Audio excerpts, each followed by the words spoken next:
For the last 6 years of my life, I've been sitting in a $50 chair that I bought from Staples, and for $50, I would say it served its purpose. However, here we are in the unique days of 2020, where I'm spending more time in a chair than ever before. And when you're spending 8, 10, 12 hours a day in a chair like that, your body just starts to hurt. I started looking into gaming chairs because not only did I want a quality seat, I wanted something that looked cool on camera for my YouTube videos and live streams. A common thing I heard from other owners of gaming chairs was that gaming chairs are for looks, not for comfort. A lot of people were just buying gaming chairs purely because they just looked cool, and they do, they look awesome. There was, however, an exception. Every single person I talked to that owned a Secretlab chair raved about it. Literally, every single person.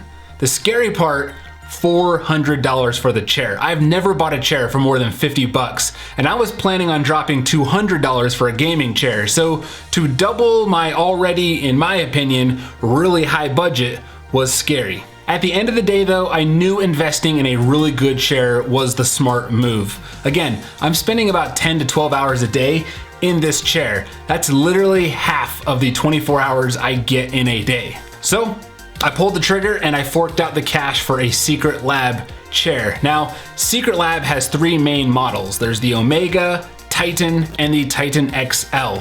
It comes down to how big or small you are, and the website makes it super easy to figure out what category you are in.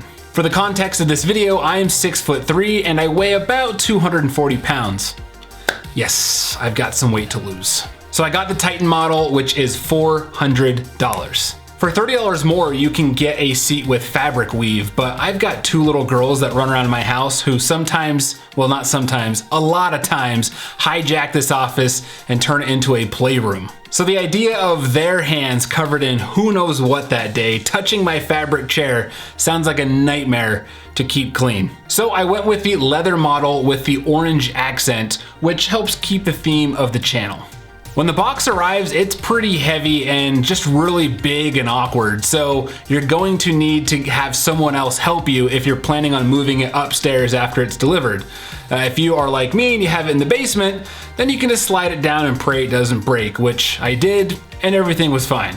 Assembling the chair was a breeze. My $50 chair from Staples easily took me twice as long to set up.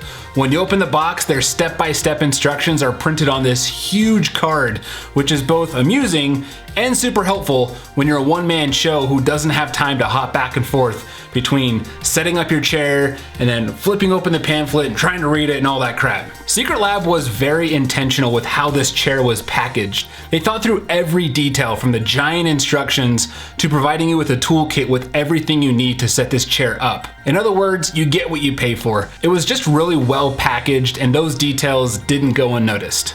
Let's talk about the most important aspect: comfort. A lot of reviews I would both read and watch when doing my own research was that this chair was firm.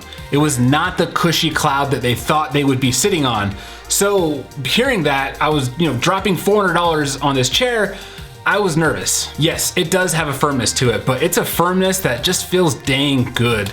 Maybe it's because I came from an overly soft $50 chair, but I could immediately feel an insane amount of support when I first sat down in this chair. And to clarify, this chair does not feel like a rock. It feels really good. It's soft, right? It's got a firmness, but it's soft. There was no break-in period. Literally from day one, this chair has just been super comfortable and super supportive. In fact, for months prior, I would wake up every single day with a ton of lower back pain, and I just assumed that I needed a new mattress.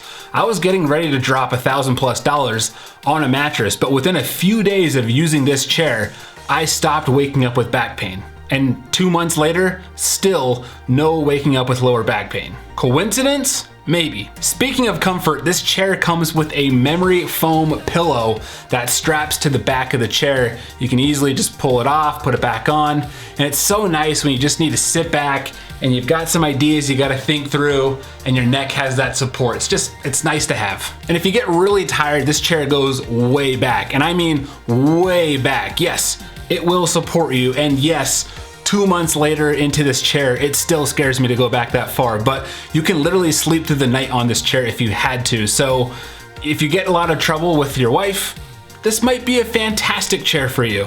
Not that I've experienced any of that. Let's talk about other functionality. This chair has 2 levers underneath, one to take you up and down, and the other to lock or unlock the back. Your typical office chair levers. For the armrests, you can of course adjust the height up and down. You can adjust how far front or back you want your armrests. You can push them out or in closer to your body, and you can even adjust the angle that they are locked into. This also has an automatic built-in lumbar support system controlled by a knob on your right side. With a few simple turns, you can either completely remove the support if you don't like it, or you can really crank up the support and push that thing deep into your back. And this knob makes that whole process super convenient. The last thing we'll talk about is design. In a nutshell, this chair is just really well made. The base is a heavy metal base that will easily support a bigger guy like me. Sometimes you'll see chairs where the company puts a lot of money and resources into the top of the chair, and then they throw it on some cheap, lightweight base. In this case with Secretlabs, not the case. From a style standpoint, you can see for yourself, this chair looks great from every angle, and I especially loved that they had an orange variation that gives my desk setup that Tech Audit TV flair it really needed. The leather feels great too. I've had this chair for 2 months now, and 0 signs of stressed looking leather or any signs that I'm going to get rips or tears. So it's just really high quality leather. Again, $400, you get what you pay for with this chair. And yes, I realize that this review probably sounds more like an infomercial, and I honestly sat here and I tried to think of something critical about this chair, and I just can't find anything bad to say about it. I thought going into this process that I would be saying that the price is just a little bit too high, but honestly, after using this for 2 months, I would happily pay $400 down the road for a new chair, especially considering that this chair has literally solved my back issues. So yeah, if you want a chair that looks and feels awesome, I'd highly recommend this chair, and I'll link to this chair down below for you to check out their selection. And if you have any other questions about this chair or something I may have missed, please don't hesitate to drop your questions in the comments below, and I will do my best to answer those. Also, if you found this video to be helpful, giving a thumbs up would really make my day, and you are of course welcome to subscribe to the channel where I talk about all kinds of tech and other items like this chair that can make your gaming or creator or just home office setup that much cooler. Until next time, my name is Brandon Hassler, and this is Tech Audit TV.